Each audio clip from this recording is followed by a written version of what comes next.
করেছিলাম 24-এর এই গণঅভ্যুত্থানের পরে পরিবর্তন আসবে, কিন্তু এখনো পরিবর্তনের আলামত আমরা লক্ষ্য করছি না। আমরা পরিবর্তনের আলামত দেখতে পাচ্ছি না। আমরা এখন আস্থা রাখতে চাই, যেহেতু সরকারের বয়স খুবই অল্প, আমরা আস্থা রাখতে চাই। প্রশ্ন তুলেছেন আমরা বর্তমান রুলিং পার্টির সাথে জোট সঙ্গী। আলহামদুলিল্লাহ, যদি ভাই জোট হয়ে থাকি তাহলে জোটের তো একটা ন্যায্য প্রাপ্য মর্যাদা আছে, ন্যায্যতা আছে। কিন্তু আমার শ্রমিক ভাইরা, আমাদের বিভিন্ন উইং এর নেতৃবৃন্দ বলেন, আমরা যখন কোনো দপ্তরে যাই, অফিসে যাই, আমাদেরকে মূল্যায়ন করা হয় না, আমাদের দিকে অনেক সময় চোখ তুলেও তাকান না। তো এটা কি আসলে বন্ধুত্বের পরিচয়? আপনারা বলেন, বন্ধুত্বের পরিচয় হতে হবে ন্যায্যতা, সমতা, বন্ধুত্বের।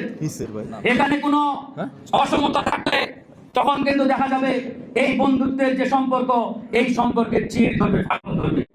আমরা সেরকম পরিস্থিতি হোক সেটা কিন্তু চাই না। আমরা চাই বন্ধুত্বের এই ধারা, এই সম্পর্ক অব্যাহত থাকুক। আজকে এখানে আমাদের জাতীয়তাবাদী শ্রমিক দলের সভাপতি আমাদের আনোয়ার ভাই আছেন। উনি অত্যন্ত ভালো, অভিজ্ঞ, গুণী একজন মানুষ। আমি তাকেও আহ্বান জানাই, আপনি বাংলাদেশ জাতীয়তাবাদী দল বিএনপির অন্যতম বড় একটি উইং, শ্রমিক দলের সম্মানিত সভাপতি।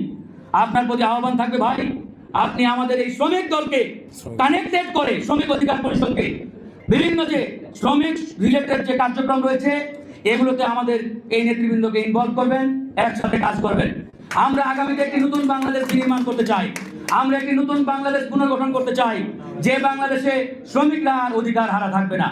আরেকটি কথা একবারে স্পষ্ট করে জানাই দেই, এই যে আমরা সরকারের গঠনমূলক সমালোচনা করছি, এটা নিয়ে আবার একটা পক্ষ নিজেদের ফায়দা নেওয়ার চেষ্টা করে।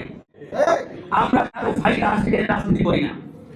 আমরা সরকারের সমালোচনা করি, সেই সমালোচনা হচ্ছে গঠনমূলক সমালোচনা। এই গঠনমূলক সমালোচনার মধ্য দিয়ে আমরা সরকারকে সঠিক লাইনে রাখতে চাই। এবং বর্তমান সরকারের যিনি প্রধানমন্ত্রী জনাব তারেক রহমান, তিনি নিজেই ঘোষণা দিয়েছেন আপনারা আমাদের গঠনমূলক সমালোচনা করবেন। এবং সেই নতুন বাংলাদেশ বিনির্মাণের যে লড়াই, রাজনীতি, পুনর্গঠনের যে রাজনীতি, এই রাজনীতিতে বিএনপি শুধু নয়, গণ অধিকার পরিষদ সহ অপরাপর যে দলগুলো রয়েছে, এমনকি বিরোধী দল এখানে যুক্ত রয়েছে। সকলের সম্মিলিত মধ্য দিয়ে আমরা একটি নতুন বাংলাদেশের দিকে এগিয়ে যাচ্ছি। আমাদের মধ্যে বাদ বিতণ্ডতা হতে পারে, কথার কাটাকাটি হতে পারে, কিন্তু মনে রাখবেন আমাদের এই দুর্বলতার জায়গায় ফ্যাসিবাদ যাতে কোনোভাবে এন্ট্রি করতে না পারে। ফ্যাসিবাদের দোসররা সুযোগ নিয়ে ঝোপ মেরে কোপ মারার জন্য প্রস্তুত রয়েছে।